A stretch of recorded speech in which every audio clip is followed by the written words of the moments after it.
All right, rule number 3 is this. Rule number 3 is you carry your own baggage. You carry your own baggage. It's interesting when I meet people, out in wherever I am, and usually one of the first questions they ask you is, what do you do for a living? And of course, I'm a pastor. I tell people that I'm a pastor. I almost always get one of two responses. Either it's the kind of heartwarming response like, oh, that's nice.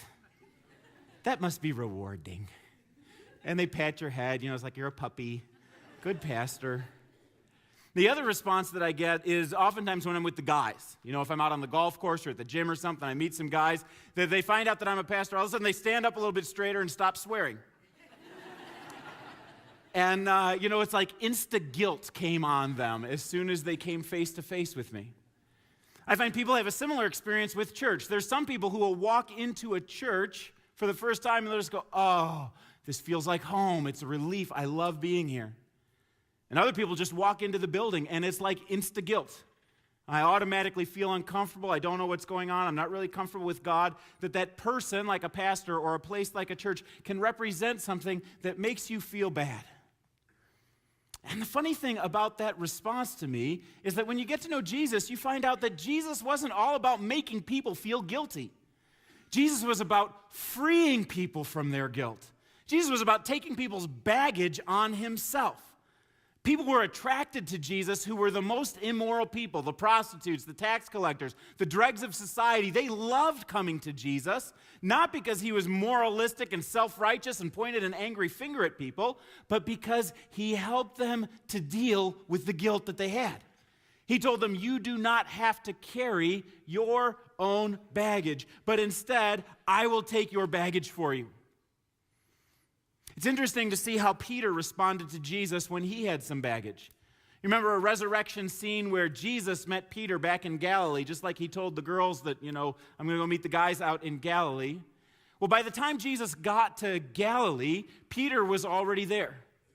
And Peter had some unresolved baggage with Jesus when he was in Galilee. Last time he had this face-to-face encounter with Jesus was the night before Jesus died. And Jesus could see him through a window into the courtroom where Peter was denying that he even knew Jesus, denying that he was his follower. I didn't even know him. Here's Jesus in his moment of greatest need, and his best friend is saying, I didn't even know him. And I can imagine Peter and the guilt and the baggage that he's feeling in that moment. I don't know if you've ever denied somebody who you love or maybe even denied knowing God, but the weight of that guilt is pretty profound.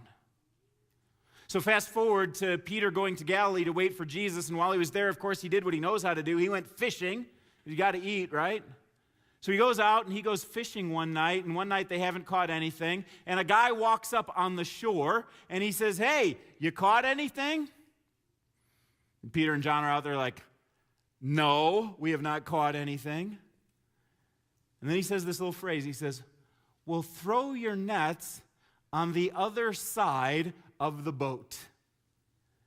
Now, this would catch their attention because 3 years earlier, they were in the boat with Jesus, and Jesus used that same exact phrase when they had been out all night and hadn't caught any fish. Throw your nets on the other side of the boat, and they caught this miraculous catch of fish, and then Jesus told them, I'll make you into fishers of men, and that started their whole adventure with him. So when they heard him say, throw your nets on the other side of the boat, instantly John said, it's, early twilight, I can't see him, but I know who that is. It's the Lord. This is Peter's response. So as soon as Peter heard him say, it's the Lord, he wrapped his outer garment around him, for he had taken it off, and he jumped into the water. The other disciples followed in the boat, towing the net full of fish, for they were not far from shore, about 100 yards. When they landed, they saw a fire of burning coals there with fish on it and some bread. What I love about this passage is that Peter, who's got all this baggage about ways that he's betrayed Jesus, is still not afraid to go and be face to face with Jesus. He doesn't skulk into the shore. He wraps his garment around him, jumps in the water, and swims 100 yards to be there with Jesus. And how does Jesus greet him? With a warm fire and some bread cooking. He greets him, and they cook up fish together, have some breakfast, and then later on, Jesus takes Peter to the side. He says, Peter, do you love me? And Peter says, of course, you know I love you.